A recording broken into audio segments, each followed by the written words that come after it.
పెద్దవాళ్ళు నాకు కన్ను అదురుతుంది, ఏమైనా జరగకూడనిది జరుగుతుందేమో అని భయపడుతుండడం మనం గమనిస్తూనే ఉంటాం. ఆడవారికి కుడి కన్ను, మగవారికి ఎడమ కన్ను అదరడం వలన అనర్థాలు జరుగుతాయని చాలా మంది నమ్మకం.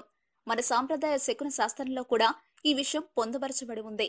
సీతాదేవిని రావణాసురుడు అపహరించే ముందు ఆమెకు కుడి కన్ను, లక్ష్మణుడికి ఎడమ కన్ను అదిరాయట. రావణ సంహారానికి ముందు రాముడు లంకలోకి ప్రవేశించగానే రావణుడికి కుడి కన్ను, సీతకు ఎడమ కన్ను అదిరాయట. ఆ కాలం నుంచే కన్ను అదరడం వలన జరిగే శుభ అశుభ శకునాలను అంచనా వేసేవారు. కళ్ళు అదరడం శకునంగా అయితే ఒక లిప్తి కాలంగా జరుగుతుంది. కాని గంటల తరబడి కన్ను అదరడం అనారోగ్యానికి సూచన. నిద్ర సరిపోకపోయినా, కళ్ళు ఎక్కువగా అలసిపోయినా, నరాల బలహీనత, విటమిన్ల లోపం, కొన్ని రకాల కంటి సంబంధమైన రోగాల వల్ల కూడా కన్ను అదరడం జరుగుతుందని వైద్యులు చెబుతున్నారు. మా వీడియోస్ మీకు నచ్చినట్లయితే లైక్, షేర్, సబ్స్క్రైబ్ చేయండి.